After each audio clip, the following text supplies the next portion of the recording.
nos presento, somos mi compañero Vicente y mi compañero José Adolfo, y nosotros les vamos a hablar de un tema extremadamente importante. Ya abordamos en las anteriores clases desde patologías, deficiencias en la motilidad, de todo lo que es el esófago, y en esta ocasión, como en la excelente exposición de mis compañeras, tenemos que describir la anatomía, la histología y la fisiología de lo que es el estómago y duodeno.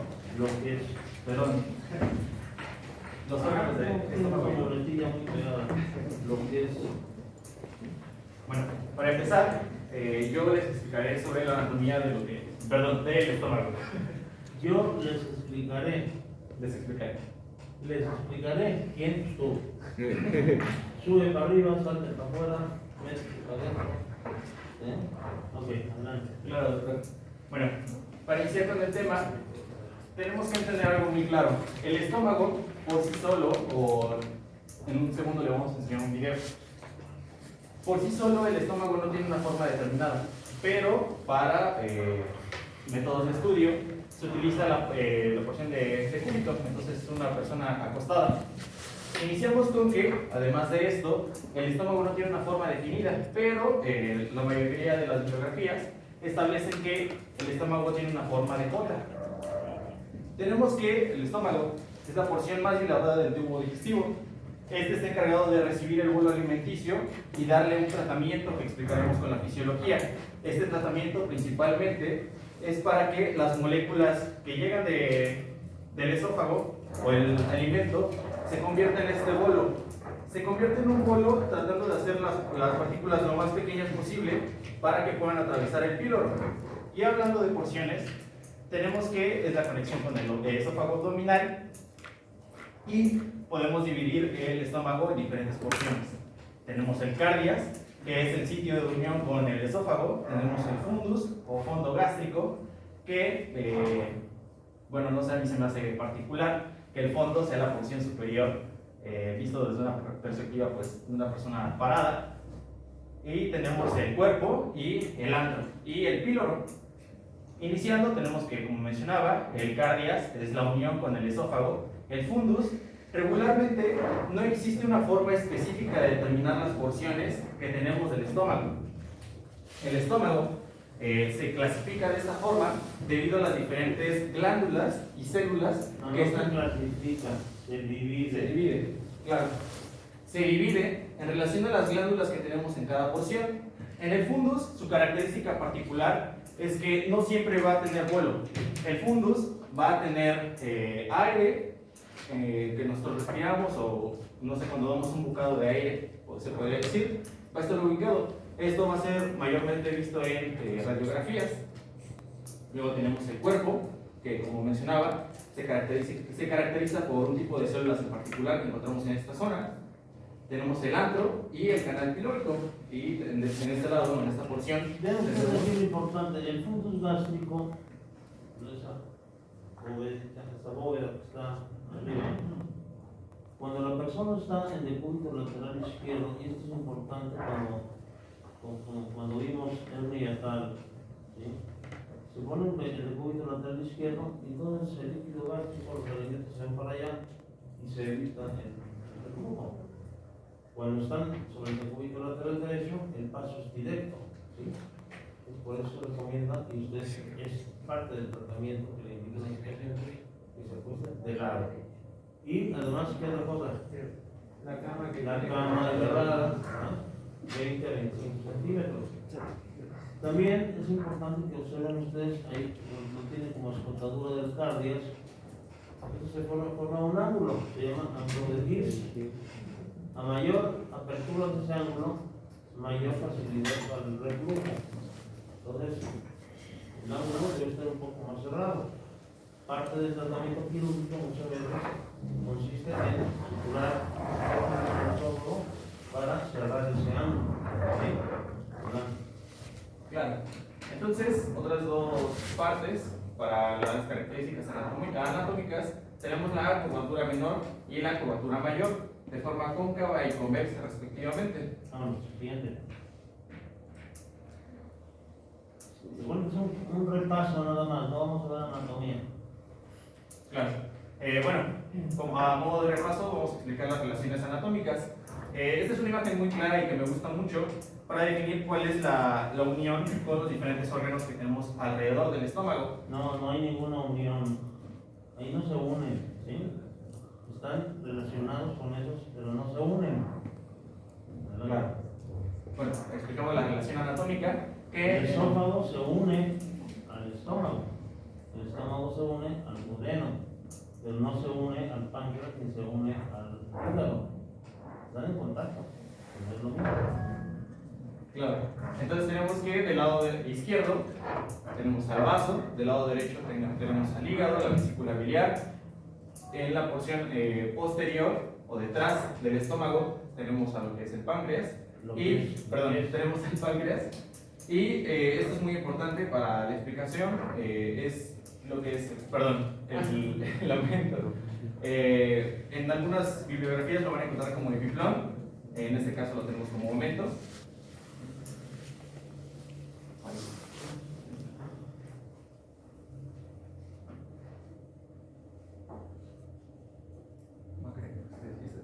Bueno. Siguiente. No, está ahorita todo. Habla de arterial. No, es que estaba brincándose los dispositivos. El punto está en que lo que les mencionaba, que a través de una radiografía podemos encontrar cómo el aire, en este caso tenemos una radiografía de contraste de bario, tenemos que el aire siempre está concentrado en la parte superior del estómago, lo que es el fundus gástrico. Disculpe. Y bueno, lo que les explicaba de la relación anatómica. Y esto es realmente importante. Tenemos que saber cuál es la relación que tiene en una perspectiva anterior y posterior. Tenemos que en el margen anterior está la pared anterior del abdomen, el diafragma y el lóbulo izquierdo del hígado.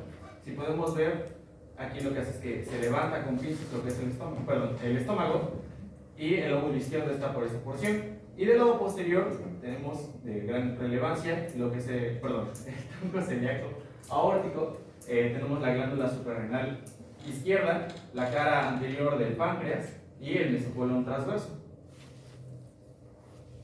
Sostén del estómago. Como les había mencionado, en algunas bibliografías se define como epiplón o aumento, y esto no es otra cosa más que la relación epiploica. El estómago, si alguna vez se lo han cuestionado, del por qué se mantiene en esa posición. Nosotros podemos saltar, mover, corrernos, y el estómago no se mueve y no choca con las paredes del abdomen. Y esto es gracias al aumento. El aumento es esta porción o este tejido adiposo que mantiene el estómago en su lugar.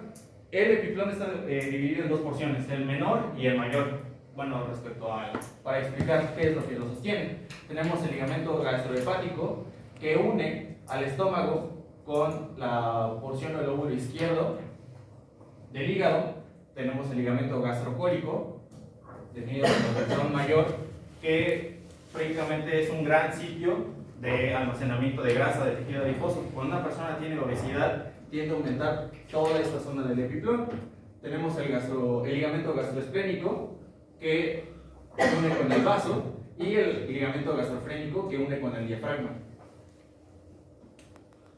Aquí esta imagen nos ayuda a definir o a tener más claridad respecto a cuáles son las relaciones anatómicas. Como les mencionaba, desde lado está el páncreas, aquí está el vaso, y prácticamente el tronco celíaco aórtico y el epiplón mayor, disculpe.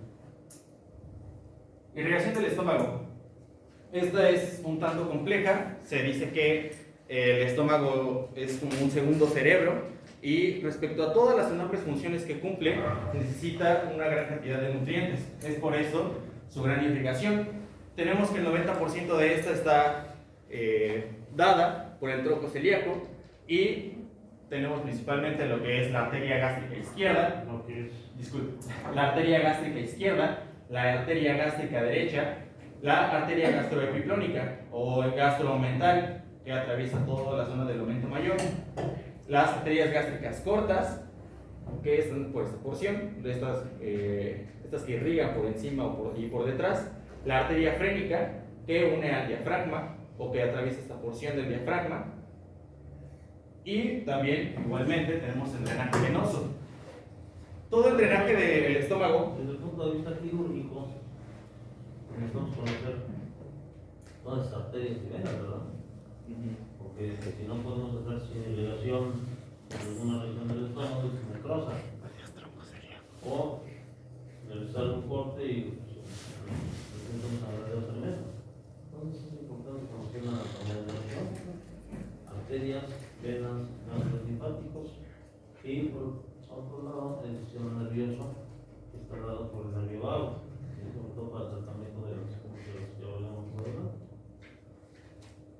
claro, entonces El sistema venoso que lleva la sangre de retorno es importante que ustedes lo conozcan bien porque es lo que va a formar el sistema portal.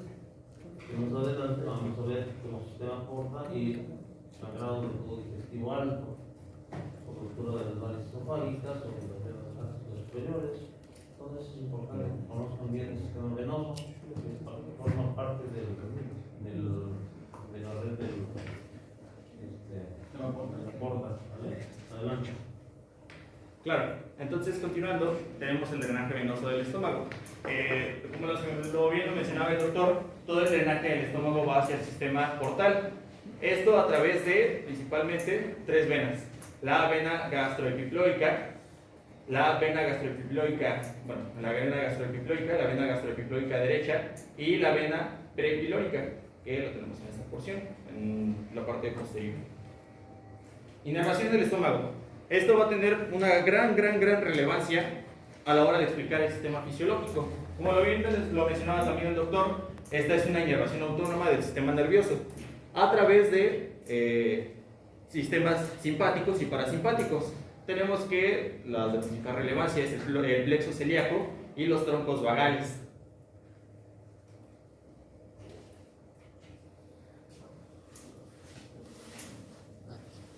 ¿No vas a hablar de los ganglios linfáticos? No, va a entrar, bueno, los ganglios linfáticos, si no se mal, entran en ¿Quién habla de los ganglios linfáticos? No, disculpe. Es parte de la anatomía, ¿no? Hay que conocer los grupos ganglionales. Cuando hay un cáncer gástrico, no es lo mismo que esté en el fundus, en la curvatura menor, en la curvatura mayor, o en el antro gástrico. Hay grupos ganglionales hacia donde drena específicamente esta región, que son los grupos ganglionales que vamos a resecar, según donde se encuentra localizado el cáncer. Es como que cuando estudian, no le hacen caso al drenaje linfático, y es importantísimo. Es parte de la anatomía. Ganglios linfáticos, hay que conocer cuáles son los grupos ganglionales hacia donde va a drenar el estómago, según el área afectada. Es complejo, ¿no? Adelante. ¿Lo vas a presentar? Claro. Bueno, compañero, vamos a continuar con la parte fisiológica del estómago. Yo sí me he fijado como que no le dan importancia a los ganglios linfáticos. Es como si fuera un drenaje venoso, un drenaje arterial. Los ganglios linfáticos son importantes. De hecho, cuando se hace la identificación de un tumor de un paciente, el TNM se basa en el tamaño del tumor, los nódulos afectados y la metástasis, ¿no? Entonces es importante que conozcan dónde están los grupos ganglionares y en específico en el estómago, qué áreas del estómago drenan hacia qué grupo ganglionar del estómago. No drenan a todos los ganglios, drenan al grupo que drena esa región del estómago. Adelante. Bueno, continuamos. Histológicamente vamos a encontrar tres grupos en el estómago: endocardia, píloro y monogástrico. Endocardia es el que está junto al estómago y contiene glándulas cardiales.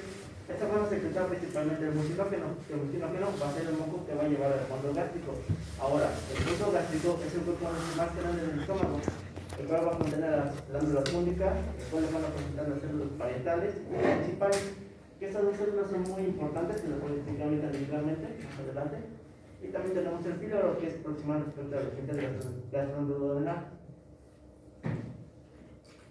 Aquí tenemos una imagen histológica que nos saqué del Rose. Vamos a encontrar que es vamos a encontrar la mucosa, la submucosa, la muscula externa y el rugae. Dentro de la mucosa vamos a encontrar que tiene la capa más externa, está compuesta por 3 regiones y tiene un epitelio cilíndrico simple, que lo vamos a ver en estas 3 flechitas, que son las que nos señalan. Y en la submucosa vamos a encontrar lo que son los adipocitos y varios vasos sanguíneos, que aquí los observamos. Estos vasos sanguíneos los vamos a ver como puntos blancos. Ahora en la muscularidad externa vamos a tener que se tiñe principalmente de la eosina y va a tener el músculo liso, que confiere respecto a lo es homógeno, sólido y uniforme. Le va a dar esta solidez y rigidez al estómago. Y el rugae, que son estos pliegues, bueno, el rugae es esta parte externa, que son los pliegues longitudinales compuestos por la mucosa y la submucosa. El rugae lo vamos a encontrar en el fondo del estómago, que son estos pliegues como tal, que van a almacenar el mucilógeno. Ahora bien, las arrugas gástricas van a ayudar a la distensión del estómago cuando queramos estimular el beneficio, tenemos alimentos, para eso vamos a recibir sus pliegues para la distensión del estómago. También tenemos un epitelio cilíndrico secretor de moco, el cual va a tener bicarbonato, potasio, lo cual va a proteger de la abrasión de los alimentos y de los mismos jugos gástricos. También vamos a tener las prostaglandinas, que van a estimular a la secreción de bicarbonato, lo cual vamos a ver próximamente. Y aquí tenemos una imagen histológica. Aquí no sé si se logra ver las glándulas fúngicas. Bueno, aquí tenemos más digerible y aquí tenemos histológicamente. Las glándulas fúngicas van a ser esta red tubular de ramificaciones simples, van a ser de 6 a 7 en el estómago. Aquí tenemos solamente un ejemplo. Van a producir aproximadamente de 1 a 2 litros de jugo gástrico.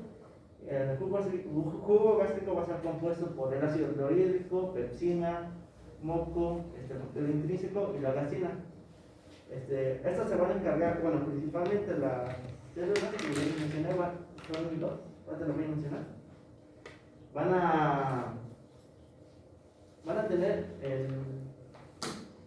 vamos a tener lo que son los jugos gástricos a partir de estas células. Son Lo que son, que es vamos a tener de 1 a 2 litros, que es capaz de dividir, va a ser capaz de dividir los alimentos. Ahora, tenemos 5 tipos celulares que los señalamos aquí, que es la mucosa del cuello, que va a estar muy abundante en las glándulas fúngicas. Y estas dos son muy importantes, las que ya les mencioné, las principales y las parietales. Aquí no se las menciono porque las vean, las principales están aquí. Son las que nos van a dar color morado en la tinción.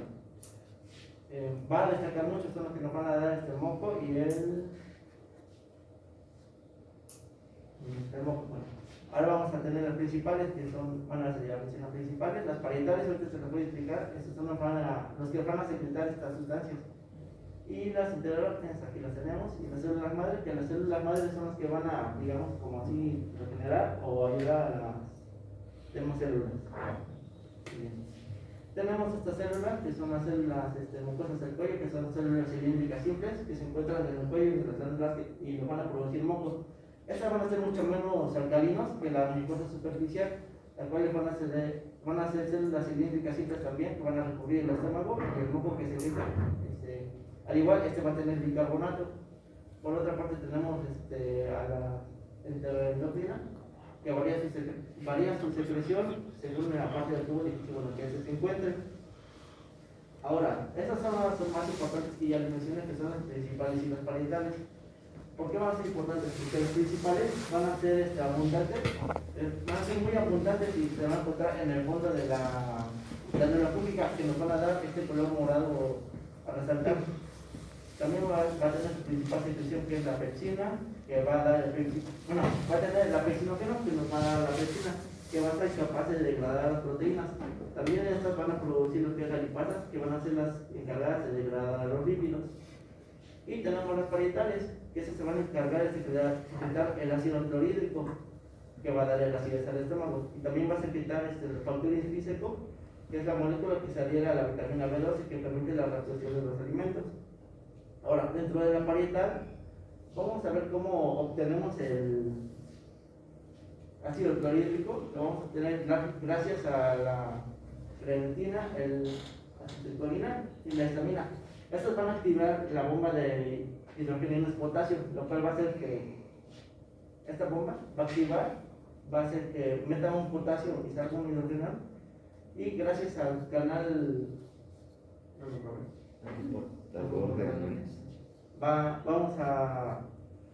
va a ingresar un cloro, y al canal uniportador del cloro vamos a liberar ese cloro, y esas dos se van a juntar en este espacio, lo cual va a dar el ácido clorhídrico, pero estos no se van a poder juntar aquí, digamos, juntar, porque se van a degradar.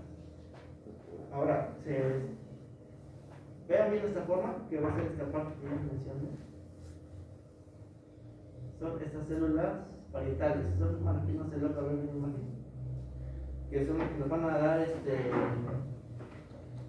nos van a expulsar lo que es el ácido clorhídrico, y la va a liberar para el fondo gástrico. Ahora bien, eso solamente va a venir en la mucosa, y en la submucosa vamos a tener que es un tejido conjuntivo denso y irregular con varios vasos sanguíneos que se encuentran en el plexo mucoso o plexo de Messinger, que da inervación a las células de la mucosa. Ahora, en la capa externa, la muscular externa, está formada por músculo liso, que tiene diferentes tractos, que es la obliga interna, la externa y la circular media.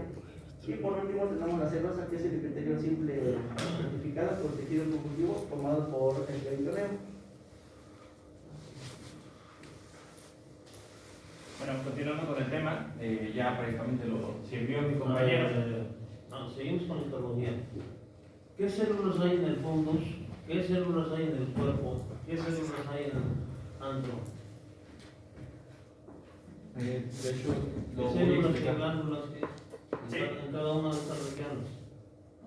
Ahí está. Es importante para la fisiología y para la secreción gástrica. Claro. Entonces, justamente para explicar. No, estamos en histología, todavía no llegamos a fisiología. Histología, ¿qué glándulas hay?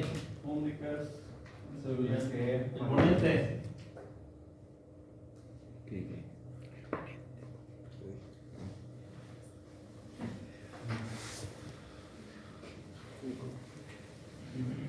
¿Estás en el anterior o estás en fisiología? A ver, espérame, déjala ahí.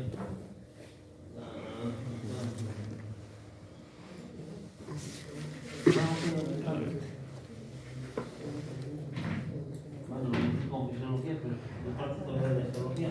No lo había visto bien. Aquí están. Ok, adelante. Claro. Entonces, para explicar la función fisiológica, lo tengo que dividir en dos partes muy importantes para favorecer la digestión: las secreciones gástricas y la motilidad del estómago. Entonces, para dividirlo, me gustó mucho Esto esquema. no es de fisiología, ¿eh? Esto es histología. Eso no es fisiología, es histología.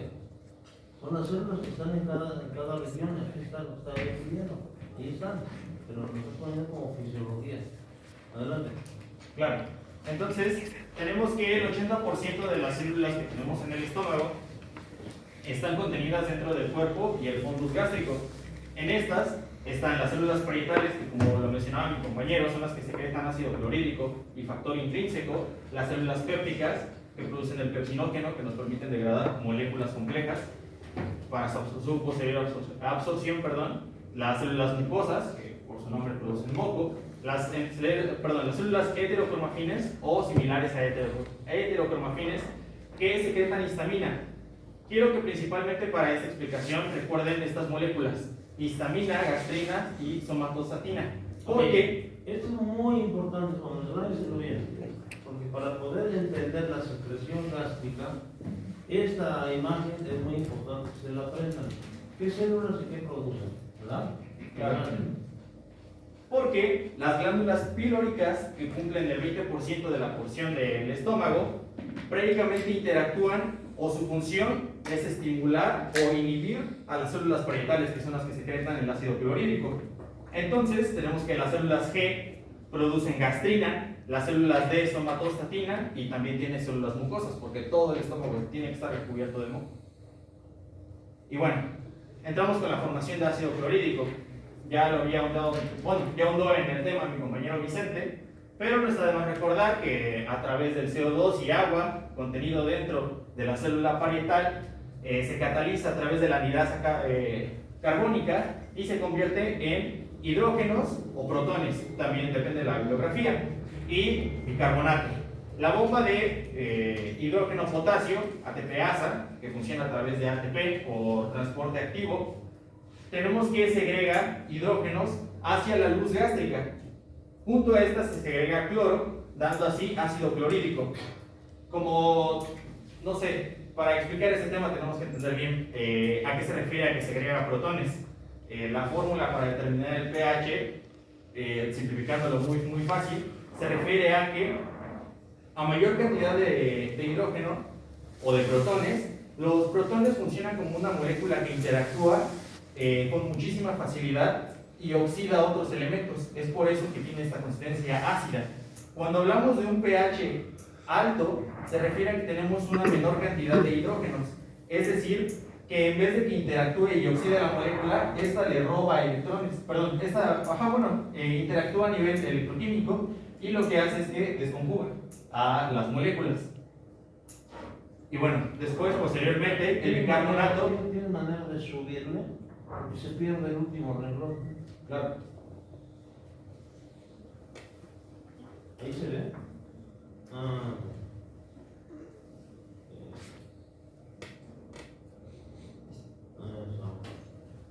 Claro, entonces posteriormente, como les mencionaba, después de que salen los hidrógenos hacia el espacio o hacia la luz estomacal, se forma bicarbonato dentro de la célula. Esta sale a través del torrente sanguíneo formando la llamada marea alcalina, aumentando el pH de la sangre venosa. Posteriormente, entrando en un proceso de alcalosis pero temporal, esto es fisiológico. Este pH o este bicarbonato posteriormente es enviado a las secreciones pancreáticas y las secreciones pancreáticas se encargan de enviarlo a la porción del duodeno para que así se nivele el pH, porque, como sabemos, pues el pH del estómago es alrededor de 3. Entonces, tenemos funciones, que explicaré a continuación, que cuando este pH baja un poco más de 3, hay funciones fisiológicas que lo que hacen es regularlo, no permitir que se acidifique tanto el medio. Pero de todos modos un pH de 3 es muy dañino para la porción del duodeno porque es más sensible, por así decirlo.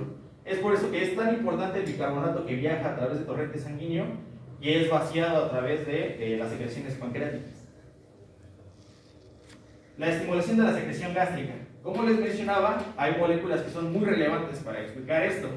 Entonces, yo lo quise dividir en diferentes estímulos. Tenemos primero la estimulación vagal, que es el aumento directo de la secreción de protones al espacio gástrico, a la luz gástrica. Tenemos la vía directa. El nervio vago inerva a las células parietales, esto a través de la acetilcolina como neurotransmisor, que llega al receptor muscarínico, a muy simples y detalladas palabras, y pues lo que hace es que directamente la célula parietal empieza a liberar ácido clorhídrico para acidificar el medio y permitir que se diluya a las porciones más pequeñas las moléculas o la comida que ingresamos. Okay, estamos hablando entonces de un estímulo vagal. Estamos hablando entonces de una fase cefálica. ¿Sí?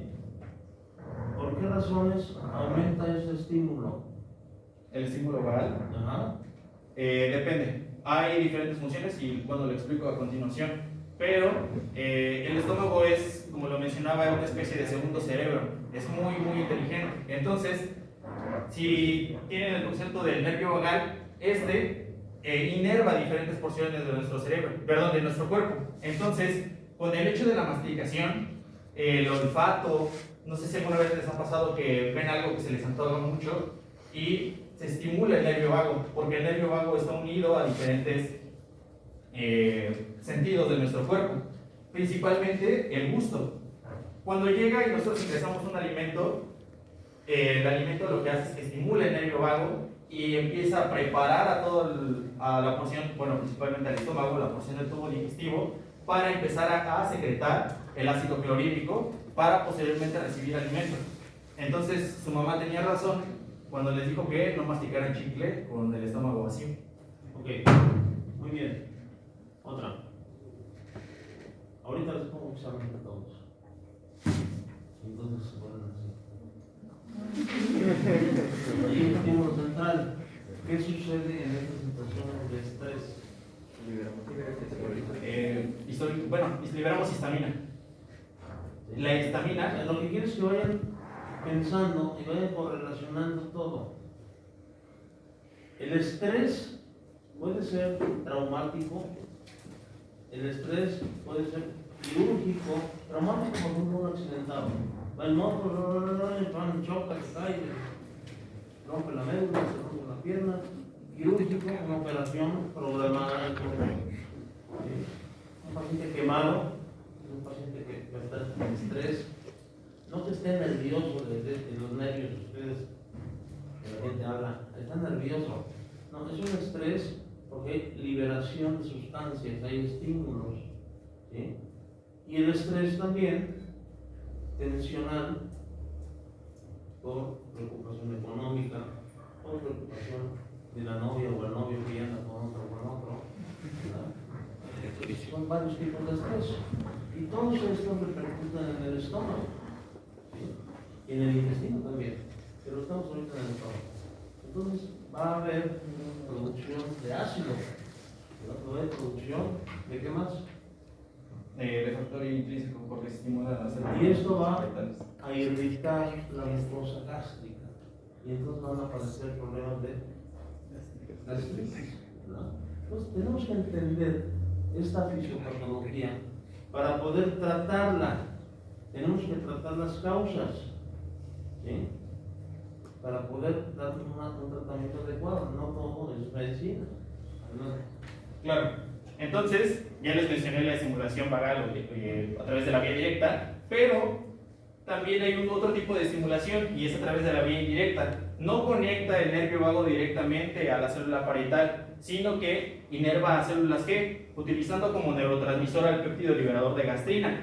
Esta, como lo menciona, libera o secreta gastrina en el medio y estimula el receptor de colecitonina B de las células parietales y pues desencadena lo que había mencionado anteriormente, que libera ácido clorhídrico en el medio. Gastrina, otra molécula muy importante para la estimulación de la secreción gástrica. Esta estimula a la respuesta de la comida, era lo que les había mencionado anteriormente. El estómago es un órgano muy inteligente, tiene quimiorreceptores, tiene funciones fisiológicas que le permiten saber que cuando este se distiende, en inmediato tiene que aumentar la cantidad de ácido clorhídrico que segregan las células parietales. Entonces, la gastrina es estimulada en relación a esta respuesta y a través nuevamente de la propia inervación. Tenemos a la histamina, que está segregada por células similares a las heterocromafines o heterocromafin light en la mucosa gástrica, y esa se difunde hacia las células parietales a través de un sistema parácrino, porque son sus células vecinas. Y en último, tenemos que los efectos potenciadores de la acetilcolina, histamina y gastrina. Como les mencioné, la acetilcolina funciona como un neurotransmisor del nervio vago. Va del nervio vago hacia la célula parietal y lo estimula directamente. Después tenemos a la histamina, que va hacia las células... Bueno, aquí la tengo. Tenemos a la histamina, que va hacia las células parecidas a las heterocromafines y las estimula para que a través de su receptor de hidrógeno estimule nuevamente a la célula parietal y a la propia gastrina, que está ubicada en las células G. Menciona que hay diferentes fármacos que pueden estimular esta vía, y más que nada el tratamiento va hacia esta línea. Tenemos fármacos... Más que nada es nada. Disculpe. Tenemos fármacos que bloquean a la acetilcolina, pero no bloquean a la función de la gastrina y la histamina. Entonces, no terminan por disminuir todas las secreciones del ácido clorhídrico.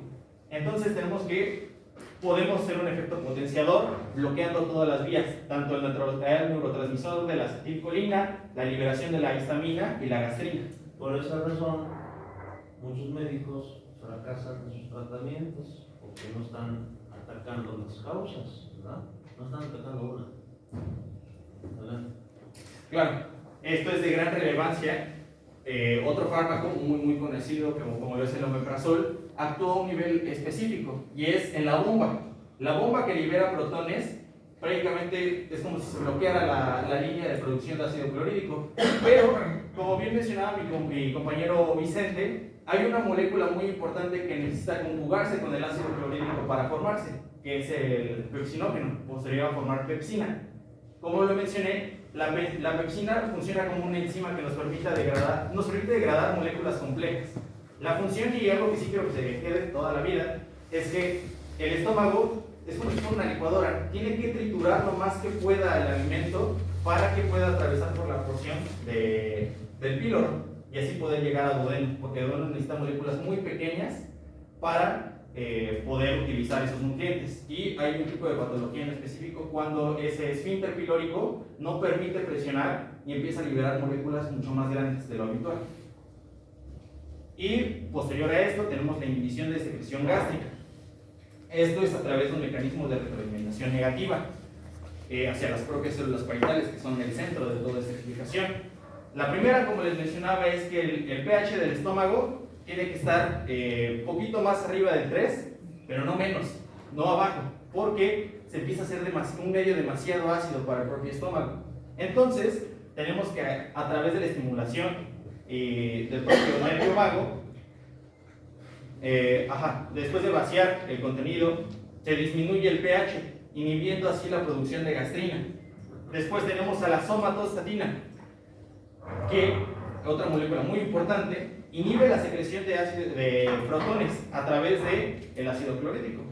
Esto tiene diferentes vías, lo dividí en dos, que es la vía directa, que esta directamente la somatostatina se une a receptores de la célula parietal acoplados a la adenilciclasa a través de una proteína G inhibitoria. En pocas palabras, la proteína G inhibitoria es una proteína transmembranal que está unida o relacionada a los receptores de la célula parietal.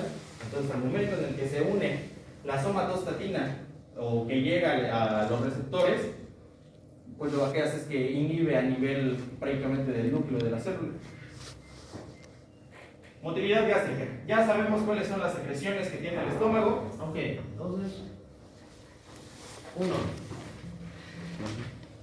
Amanecen ustedes en ayunas, estómago vacío. Si tienen problemas de hiperacidez, lo que se requiere es disminuir la acidez. Cada vez que coman, si ustedes desayunan en ese momento, ¿qué va a pasar? El antro gástrico se va a distender. En este se encuentran las células G que van a liberar gastrina. La gastrina va a estimular a las células parietales para producción de ácido clorhídrico. Bien. Entonces va a aumentar la acidez. Y así van a andar en el día. Parte del tratamiento consiste entonces en bloquear la producción de ácido. ¿Con qué? Con sustancias como los prazoles. Hay muchos prazoles, ¿verdad? Omeprazol, lansoprazol. ¿Y qué va a hacer este? Va a bloquear la bomba de protones. Se debe prescribir de 30 a 60 minutos antes del desayuno. ¿Para qué? Para que cuando la persona ya desayune, se distiende el antro gástrico, libere gastrina, esta ya no pueda estimular a las células parietales para producir ácido, porque la bomba de protones ya está bloqueada por acción del omeprazol. Entonces, ya no puede liberar ácido, ¿sí? Al menos no en la cantidad que se liberaría si no tomara el omeprazol. Logrando con esto una disminución de la acidez. Pero ¿qué es lo que veo en una consulta? Llegan pacientes con recetas. ¿Vale? Que las recetan después de la comida. Que le dan el omeprazol en el desayuno o después del desayuno. Así lo tuvieron al paciente como un mes. No dio resultados. Le aumentaron la dosis al desayuno y la cena. No dio resultados. Desayuno, comida y cena. ¿Sí? No, así no es. No va a dar resultados. Porque no está bloqueando nada. Se debe ingerir antes de que la persona ingiera alimentos. Antes de que se libere gastrina que va a estimular la producción de ácido clorhídrico. Y no es necesario dar de mañana, mediodía y noche. Con una vez al día es suficiente. A veces, dependiendo de la sintomatología, se puede dar en la noche. O bien dar otro tipo de inhibidores de la histamina, ¿verdad? que va a liberar la histamina. La histamina es la que saliera a la célula parietal. Ah, ¿quién la libera? ¿La célula qué? No, la histamina que va a hacer. Actúa como una especie de hormona que saliere a los receptores de la célula parietal para estimularla. También la producción de ácido, ¿verdad? ¿Y qué más? De factor intrínseco. Factor intrínseco. ¿De qué? Factor intrínseco. Factor intrínseco. Factor intrínseco. Entonces, hay que actuar en las causas. Y de esta manera el paciente va a disminuir la cantidad de ácido.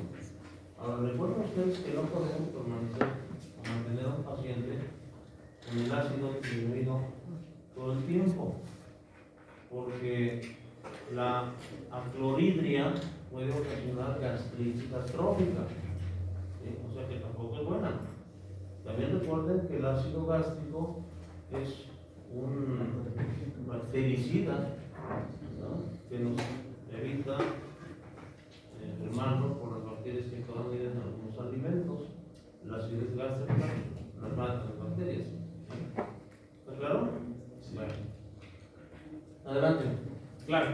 Entonces, ya entendiendo cuáles son como la funcionalidad para degradar o hacer más chiquito el alimento, tenemos que entender que pues no es suficiente. O sea, nosotros no podemos vaciar el ácido y esperar a que el alimento por sí solo se degrade y se hagan moléculas pequeñas.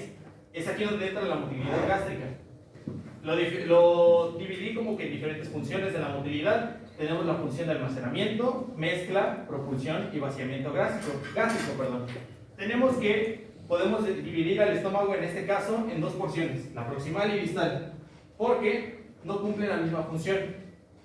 En la porción proximal se reconocen los alimentos. Como lo mencionaba, el estómago es muy inteligente, entonces cuando llega el alimento lo que hace es que se distiende y en ese momento empieza a aplicar la motilidad gástrica, o desde antes con la propia estimulación del nervio vago, porque es lo que hace muy interesante este nervio, que prácticamente inerva muchísimos muchísimos órganos en general, y esto le permite su actuar. Y es que a través del plexo mientérico envía una señal al nervio vago y este empieza a producir óxido nítrico y péptido intestinal. Esto actuando, péptido intestinal vasoactivo, relajando así el músculo liso, y es lo que nos logra explicar que se distienda el estómago. Mezcla y propulsión. Ahora, es muy importante que sepan que existen dos tipos de músculo: músculo estriado y músculo liso. Y esto es importante que lo sepan porque luego dan analgésicos que no sirven. ¿Por qué? Porque lo están dando para el músculo estriado. Y tubo digestivo estamos hablando de músculo liso. Entonces, si queremos relajar en caso de vías biliares, en caso de alguna hipertonía intestinal, le estamos dando medicamentos que no sirven, pues no se va a relajar ese músculo y el dolor va a seguir, el espasmo va a seguir. ¿Sí? Adelante. Claro. Entonces, una de las principales funciones es la de mezcla y propulsión. Los alimentos van de la zona proximal a la zona distal, como mencionaba, y se establece en el libro de Constanzo de Fisiología que está en la zona de marcapaso. Esto, como lo mencionaba, inervado al plexo mientérico, que es un plexo especializado que genera patrones de onda lenta. Se dice que los patrones de onda lenta, pues lo que hace es que es la motilidad del estómago y este solamente dura de 3 a 5 minutos, perdón. Pero cuando tenemos la estimulación del ingreso del alimento, producimos ondas anulares. Estas lo que hacen es que cierran el píloro, pues obviamente para que no escape el alimento, generando un efecto de retropulsión y mezcla gástrica. Como se ve aquí, pues obviamente se produce la contracción del bolo alimenticio y va a la dirección del movimiento. Entonces imaginemos que tenemos aquí el estómago y la contracción lo que hace es que empuja el bolo alimenticio hacia la región pilórica. Entonces a la hora de aventar el bolo alimenticio hacia el píloro, si este se cierra, entonces se da la retropulsión, porque si obviamente está cerrado y si empujas, lo que hace es que choca con la región del cierre pilórico y se regresa al alimento, permitiendo así una especie de motilidad que revuelve el alimento hasta que se alcanzan las moléculas más pequeñas. ¿Las diapositivas anteriores las sacaste del mismo libro? No, son diferentes. ¿De dónde las sacaste? Las otras son de Constanzo. ¿De esta parte no? Del Fisiología o Revisión de Fisiología de Constanzo. ¿De quién? De Constanzo. Es un libro, es como si fuera un resumen de los libros de fisiología. Constanzo. Ajá. ¿Qué libro llevaron de fisiología? Gaito. Bueno, de el Gaito. El ganó.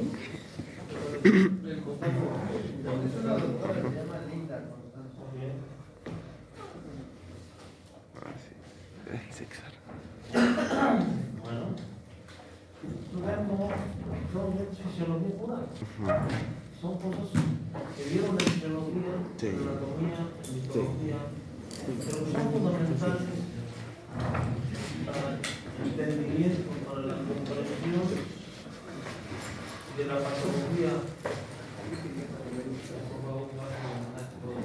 intestinal, porque si no se comprende un aspecto anatómico, fisiológico, no se va a entender, no se va a entender por qué el tratamiento así.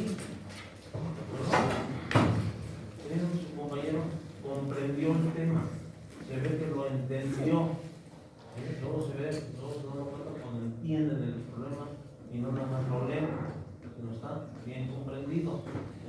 Bien, adelante. Claro.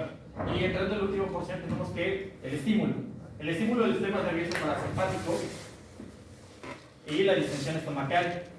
Como lo mencioné, pues obviamente cuando ingresa el alimento pues se estimula y pues se extiende el estómago. Y después tenemos la la inhibición del sistema a través nuevamente del sistema nervioso simpático y la secretina, que es una hormona producida por el intestino delgado.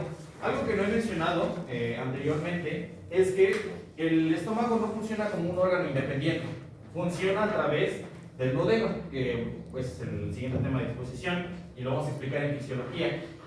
Tiene una relación muy estrecha porque el duodeno sabe a qué velocidad trabaja, el duodeno sabe cuáles son sus capacidades de absorción. Entonces, obviamente si nosotros mandamos una gran cantidad de alimento, el duodeno a través de la secretina va a cerrar el canal pilórico hasta que logre formar o absorber, después de la formación de las moléculas que necesita el intestino, necesita saber hasta dónde tiene o cuál es su límite para lograr absorber. Entonces, pues prácticamente se encarga de regular la motilidad y prácticamente está explicado en esta imagen de cómo funciona el estímulo y la inhibición a través de la secretina.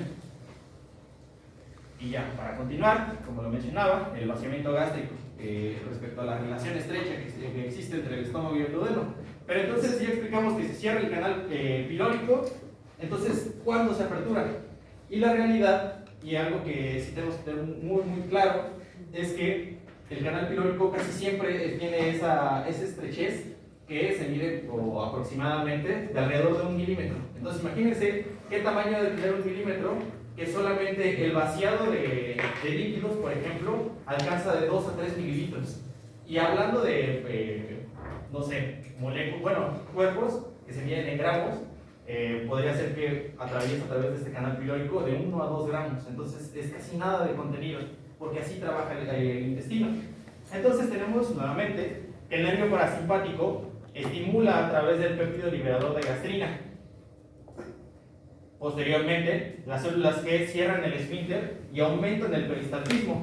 ¿Esto qué quiere decir? Que se aumenta la motilidad. Y la motilina apertura el esfínter gastroduodenal, aumentando así el peristaltismo. Entonces, cuando ya tiene lo suficientemente trabajado el bolo alimenticio para poder vaciarlo, empieza a aumentar la motilidad intestinal, porque ya prácticamente todo está hecho para que el intestino empiece a absorber.